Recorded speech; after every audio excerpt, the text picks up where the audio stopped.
Olá, tudo bem com vocês? Eu sou a psicóloga Ana Cristina. Estou aqui para apresentar o último vídeo da série Meu Filho Faz Birra, o que eu faço? Nos vídeos anteriores eu falei sobre algumas formas de agir que podem ser eficazes para evitar os ataques de birra, bem como controlar quando ele aparece. Para quem ainda não viu, eu convido a assistir aqui no meu canal o vídeo 1 e 2. Vamos lá então para as últimas dicas desta série para o manejo da birra.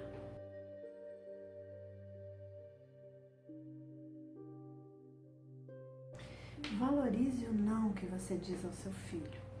Se você assistiu até aqui, já percebeu a importância de falar não para o seu filho, para que ele amadureça e perceba que não terá tudo sempre à mão quando pedir.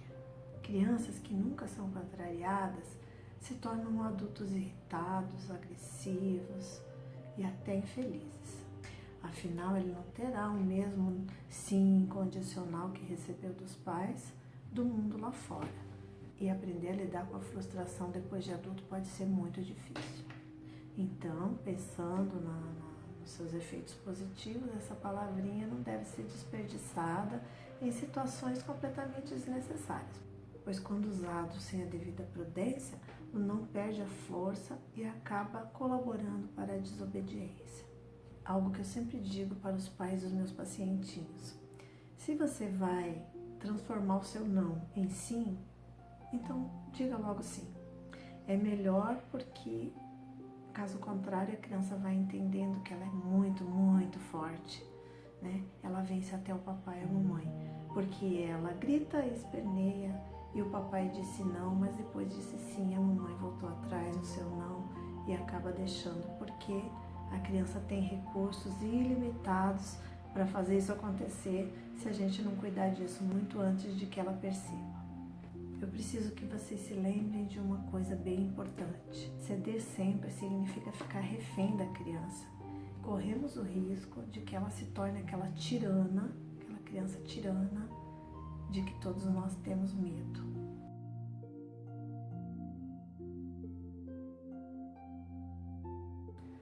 Vamos voltar àquela cena do supermercado, tão comum, não é? Imaginem que o filho de vocês está tirado no chão, gritando, esperneando, porque ele quer algo que você disse não. Em vez de morrer de vergonha, eu sugiro que você saia da vista dele. Muda de corredor.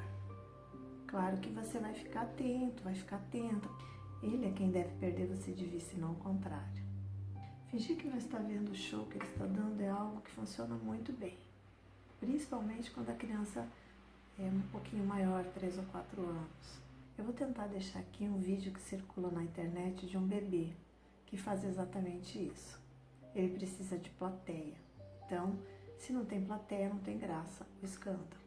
E sabem por quê? Porque a criança já percebeu que os pais se sentem mal diante da situação. Eles ficam com vergonha. E ficando com vergonha, eles acabam dando aquilo que a criança quer. Então, se ela precisa de plateia, o que a gente faz?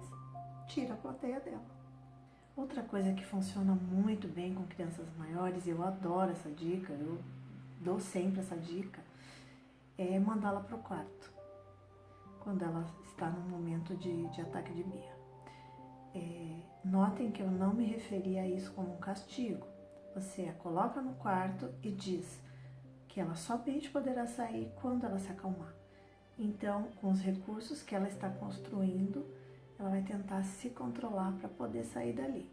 Então, ela sai no momento em que ela quiser, no momento em que ela estiver controlada. Normalmente, eles saem depois de alguns minutos, como se nada tivesse acontecido. E eu sugiro que vocês não toquem no assunto naquele momento.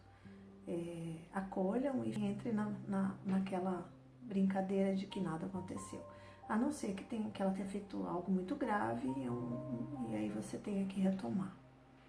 Essa atitude promove o desenvolvimento da autorregulação da criança, porque ela vai aprender a desenvolver esses recursos internos para poder lidar com aquela frustração e com a raiva que está sentindo naquele momento. Então ela vai ter que se acalmar, dominar a raiva.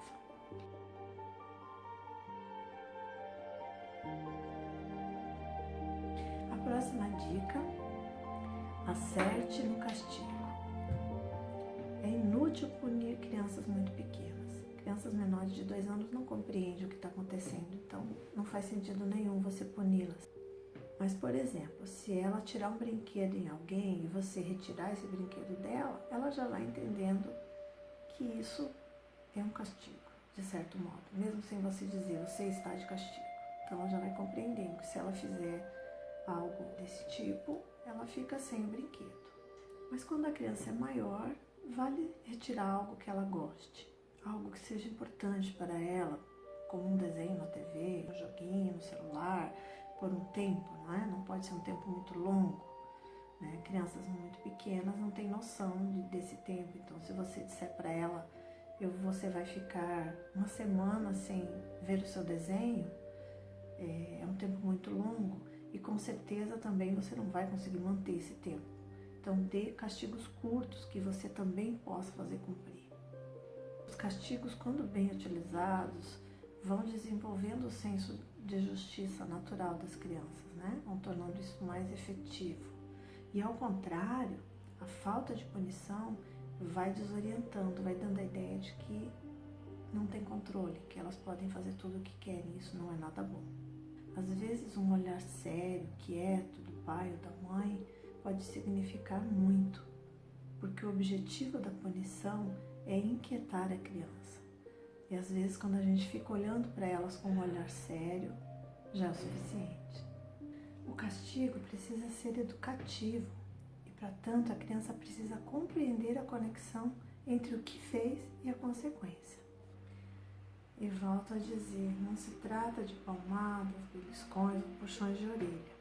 A ideia é que se evite bater na criança a todo custo, pois isso apenas ensina que se alguém fizer algo que ela não goste, algo que ela não queira, ela precisa bater.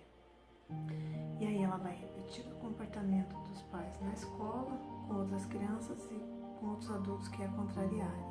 Até mesmo com vocês, porque ela não vai entender quando vocês disserem que ela não deve bater para conseguir as coisas ou porque o coleguinha pegou o brinquedo dela. Talvez vocês estejam pensando, mas é fácil falar, né? Eu sei que não é fácil. Mas eu quero que vocês lembrem que os filhos são escolhas nossas.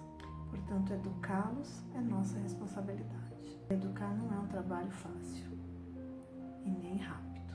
É preciso ter muita paciência. Mas, certamente, os resultados colhidos lá na frente vão ser muito agradáveis e vocês vão olhar para trás e pensar, fizemos a coisa certa. Muito obrigado por terem assistido a minha série. Foi um prazer preparar esse conteúdo para vocês e aguardem os próximos. Estou aceitando sugestões para próximos temas. Curtam, compartilhem se quiserem e se inscrevam no meu canal. Um abraço, tchau, tchau.